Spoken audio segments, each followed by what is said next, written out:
I am with Ollie, Wynne-Griffith and Tom George in this order, who have got their amazing silver medals from the rowing from yesterday. And guys, congratulations. I know you had a lot of media to do probably, but did you get to celebrate?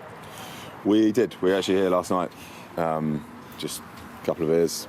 Yeah, a couple. It's been, it was quite a long night actually, in a great way. But it's like, now you get wheeled out to the world's media, and that's talk us through. Take us back to the moments of the race. Yeah. It looked brutal, actually. Yeah, it was. Talk us through it from, when you were leading to the end, feelings in the boat when you finished, apart from exhaustion.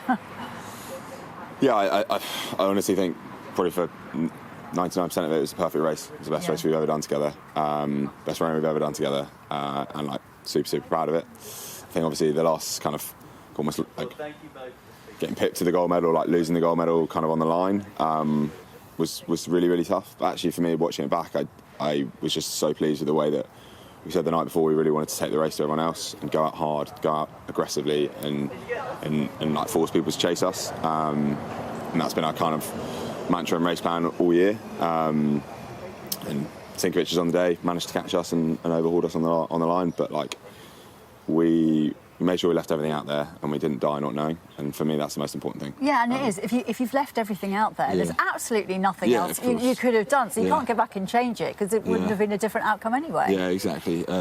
Like Ollie said, incredibly proud of how we went about it. We put ourselves in the race and went out to win, and that's what you can ask for. What was it like afterwards? Because presumably you've got so many supporters there. I mean, it's so close. It's so easy. Yeah, it was pretty wild. I think I wasn't necessarily expecting that many people. That's what the girls just said to us. Yeah, it was like, obviously it's incredibly touching and amazing, and the contrast between Tokyo and that was incredible.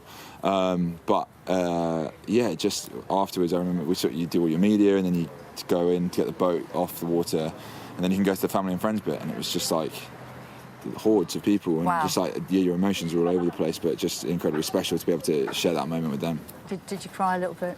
Yeah, we cried. Yeah, me tears. I needed a hug. But like so special to have them have that moment. Yeah. We've been on this journey for two Olympic cycles now, but you forget that my parents watched the final. Our parents watched the final together in their living room at 3 o'clock in the morning. 3 a.m. Like in Tokyo, for Tokyo, and like for them to have the moment to be here and like just be proud and like see what all the like work's been for and all the sacrifice has been for. I think was just like hugely special. Were your parents going, a bit of that medal's mine? Yeah, well, I'm sure a little bit. Exactly. All those days. I sat on the riverbank. Yeah, absolutely. You probably have it up, they can take most of it. Yeah, exactly. You probably get the national lottery a bit. The lottery as well. They buy those tickets, That's the parents. Keep buying those tickets, and we'll get more medals. Do you think you can go again? Could you do 4 more years? I mean, it's brutal, isn't it? A 4-year cycle. I think I'm going to have a bit of a long sleep before I decide. Yeah, a bit of a holiday, and then 4 years is a long time. Like it's all encompassing. You're either all in or all out. So I need to like have this moment, enjoy it, and then come to a decision. Do you feel a bit exhausted? And I don't mean because you've not really had much sleep, but do you just feel exhausted? Mentally spent. Completely, yeah. I think the maddest thing is that you kind of plan your whole life up until that day, or like that moment. You're like, right, okay, 11:30 on August 2nd, and there's not a single thought that goes into what happens afterwards. And suddenly you're like kind of in the other side of it, and the world's still spinning, life's still moving, and you're just kind of like, right, okay, what's next? What is next? Well, firstly today, supporting the team. So we've got 2 8s racing and down in the rain this morning.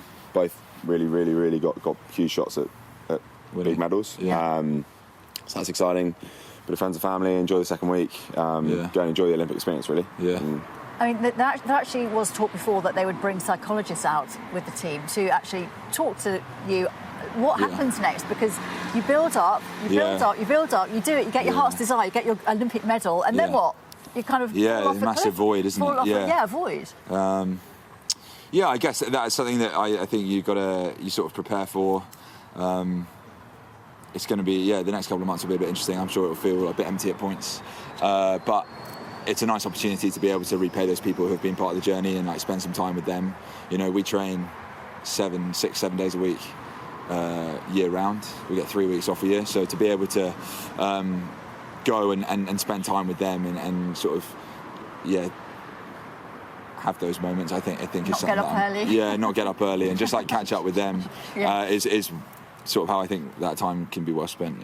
Well, do you know what? Celebrate the moment, enjoy the moment. These things do not come around very often. Thank you so much. A few parties tonight, maybe. Yeah, we're all here. We're having a big rowing function here, so that'll be really cool. We don't often get to have a sort of formal rowing team event where we're all in the same place and family and friends are there. So that's going to be just like a really nice time to. Do you know what, Tom and Ollie, thank you so much for joining us this morning.